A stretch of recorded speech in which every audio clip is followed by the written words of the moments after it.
साल पहले संसद हमले के जख्म आज भी हर किसी के मन में ताजा हैं। लेकिन बीते दिन इस आतंकी हमले की 22वीं बरसी पर संसद में जो कुछ हुआ उसने पूरे देश को एक बार फिर खौफजदा कर दिया है। सदन के अंदर कार्यवाही के दौरान 2 युवक दर्शक दीर्घा से कूदे और एक बेंच से दूसरे बेंच पर भागने लगे। इसी दौरान एक शख्स ने अपने जूते से निकालकर पीले रंग की गैस स्प्रे कर दी, जिसके बाद पूरे संसद भवन में अफरा तफरी मच गई। संसद में मौजूद सांसदों ने दोनों युवकों को पकड़ा और फिर सुरक्षा कर्मियों के हवाले कर दिया गया। वहीं सदन के बाहर प्रदर्शन कर रहे 2 लोगों को भी हिरासत में लिया गया है, जिनमें एक महिला भी शामिल है। इस महिला का नाम है नीलम आजाद और नीलम से जुड़ी जो चीजें सामने आ रही हैं, वो चौंका देने वाली है। दरअसल नीलम का अब पॉलिटिकल कनेक्शन भी निकल कर सामने आ रहा है। साथ ही उसका नाम किसान आंदोलन और महिला पहलवानों द्वारा किए गए प्रदर्शन में शामिल होने के तौर पर भी सामने आया है। हालांकि नीलम के परिजन संसद में हुई सुरक्षा की सेंधमारी में नीलम के शामिल होने की बात से खुद को अनजान बता रहे हैं। नीलम की मां और नीलम के भाई ने बताया कि नीलम बहुत योग्य है लेकिन बेरोजगार है और इसी को लेकर वो ज्यादा परेशान रहती है। उन्होंने बताया कि नीलम ने अब वापस ले लिए गए कृषि कानूनों के खिलाफ महीनों तक चले किसानों के विरोध प्रदर्शन में भी भाग लिया था।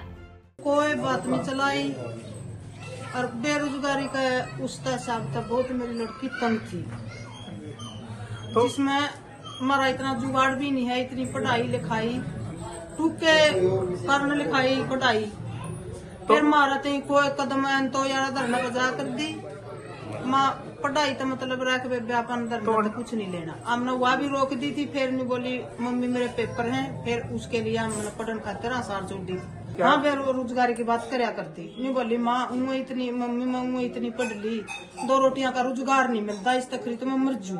हमें तो पता भी नहीं था कि वो दिल्ली गई है। हमें तो यही पता था कि हमने तो वो हिसार में छोड़ रखी है स्टडी के लिए। क्या करती है? कौन सी स्टडी करती है? वो स्टडी सर ये पेपरों की तैयारी करती है। उसका स्टेट एक्सपायर हो गया था, उसकी तैयारी करती है। वो दोबारा पेपर देके दोबारा फिर गई हिसार। तो उसका कल आई थी वो घर पे, परसों आई थी तो कल वापस गई है वो हिसार। कौन सी क्लास में पढ़ती है वैसे? कितना पढ़ लिखी है वो? BA MA B.Ed STET CTET MA MPhil net qualified है उसका सर। वहीं दूसरी तरफ अब नीलम की रिहाई को लेकर संयुक्त हरियाणा किसान मोर्चा सामने आ गया है। संयुक्त हरियाणा किसान मोर्चा के सदस्य और किसान नेता आजाद पालवा इस बीच नीलम के घर भी पहुंचे। उन्होंने नीलम की रिहाई की मांग करते हुए कहा कि वो किसान प्रदर्शनों से जुड़ी रही है, हम सब उसके साथ हैं। उन्होंने कहा कि नीलम ने बेरोजगारी से ग्रस्त होकर संसद में प्रदर्शन का ये कदम उठाया है। आज हमने बेटी नीलम की बाइट सुनी थी, उसने बिल्कुल सही कह रखा कि देश के अंदर बेरोजगारी बहुत है, देश के अंदर तानाशाही बढ़ रही है। तो इसी का एक प्रोटेस्ट किया है उन लोगों ने।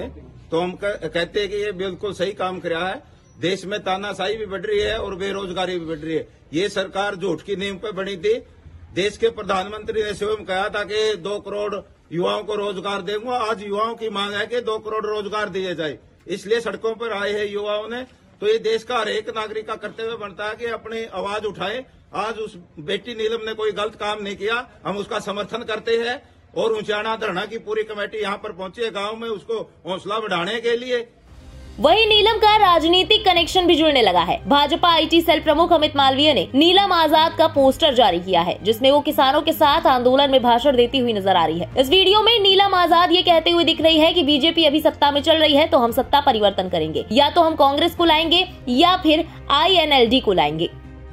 वायरल हो रहे वीडियो में आजाद ने बीजेपी को क्रूर पार्टी बताया था। यही नहीं, इसके अलावा नीलम आजाद को इससे पहले मई में नई दिल्ली में पहलवानों के आंदोलन के दौरान साक्षी मलिक की मां के साथ हिरासत में भी लिया गया था। बहरहाल दिल्ली पुलिस के सूत्रों की और एजेंसी के सूत्रों की माने तो ये हंगामा पूरी तरह प्लानिंग के साथ किया गया था। इस साजिश में 6 लोग शामिल हैं, जिसमें 5 लोगों की पहचान हो चुकी है और 5 दिल्ली के बाहर के रहने वाले हैं और हंगामे को अंजाम देने से पहले गुरुग्राम में ललित झा नामक शख्स की घर पर रुकी थी। तो वहीं 6ठे आदमी की पहचान फिलहाल नहीं हो सकी है और फरार एक की तलाश में एजेंसी जुटी हुई है। लेकिन बड़ा सवाल ये है कि आखिर देश के 4 अलग अलग हिस्सों से इन 4 आरोपियों का कनेक्शन आपस में किस मकसद से हुआ? क्या इनका इरादा सिर्फ संसद में इस तरह अफरा तफरी मचाकर डर पैदा ही करना था, या इसके पीछे कोई और बड़ी साजिश है? और सबसे बड़ा सवाल ये कि आखिर इस पूरी प्लानिंग को अंजाम देने के लिए इन्होंने संसद हमले की बरसी का दिन ही क्यों चुना? फिलहाल इन सभी सवालों का जवाब तो जांच के बाद ही पता चल पाएगा। लेकिन इस पूरी खबर पर आपका क्या कहना है, कमेंट में लिखकर अपनी राय जरूर बताएं। बने रहें इंडिया पब्लिक खबर के साथ। हमारे YouTube चैनल को सब्सक्राइब करें और बेल आइकन दबाना बिल्कुल ना भूलें।